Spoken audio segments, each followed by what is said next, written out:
So welcome to the COP27 Decarbonization Day, and we have a Honourable Reece Whitby, who is the Minister for Environmental Climate Action, Government of Western Australia.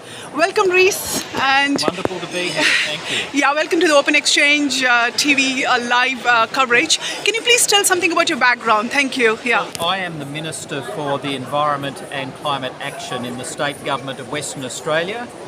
So it's a big responsibility, and I'm here at COP27 to share ideas and exchange views with people.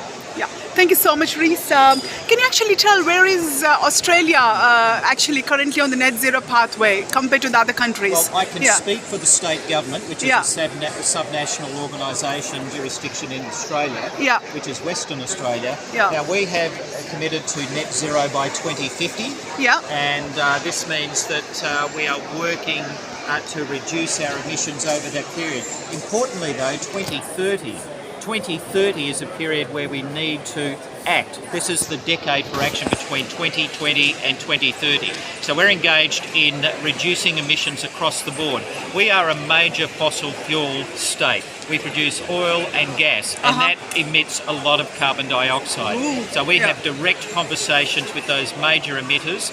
For our approvals processes, through our environmental approval processes, requires a pathway to net zero. So companies, if they have a proposal for a major oil or gas facility, they have to show how they will get to net zero by 2050, and they have to have an interim pathway to 2030 as well. That's great. So where do you think the most innovation will be happening in Australia? I mean, which technologies will be forefront towards the net zero pathway? Well, we're very excited in Western Australia, incredibly excited.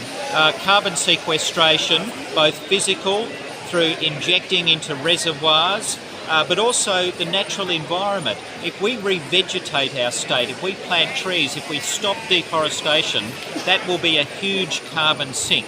So we believe there's a natural uptake of carbon, also with blue carbon, with mangroves and seagrasses and sea salt grasses. So these plants take up a lot of carbon. Now, there's also another story in Western Australia. We're a very big land, a very big jurisdiction. We have a lot of sun, a lot of wind.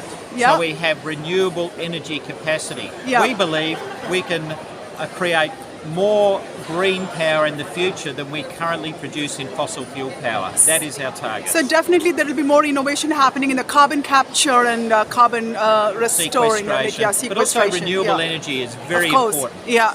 Get that. Now, what is the big idea to take away from this COP? And actually, compared to last year's COP in the Glasgow to this year's in Sharm el-Sheikh, do you think the Sharm el-Sheikh is keeping up the promises made in Glasgow or even the Paris Agreement? And where do you think the big ideas will come from here to the next year's COP in Dubai?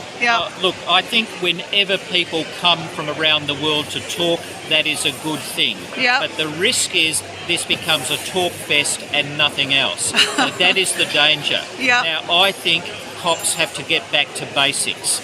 This has become a huge trade exhibition, a trade expo, and that's fine, but that shouldn't detract from the core essential element of COPs, which is about negotiations and agreement and a way forward. So great to come together, great to talk, but we have to be careful we don't lose the importance of what we're on about by a magnificent, huge trade show. So one last question, Reece. As you know, Open Exchange TV, the audience, the main audience are fund managers, investment managers, investment advisors, asset owners. What message you have for them, from investments perspective? Well, I think Western Australia is key to investments in renewable energy. We have enormous reserves of sun and wind. We're investing heavily. We have huge hydrogen potential. Because we're an oil and gas leader, we have the processing capacity, the know-how, the expertise to switch to hydrogen. So we're currently a world power in energy. We want to be a world power in green energy. So there are huge opportunities in Western Australia. Investments right now. Any final key message for the audience? I think COP27 keep the conversation going, but let's not lose track of what this is really about. Yeah, sure. So if our audience is interested, they'll reach out directly for any questions on investments. Thank you so much, Reece. Pleasure to have you here, and have a great day, and speak soon again. Take care. Thank you so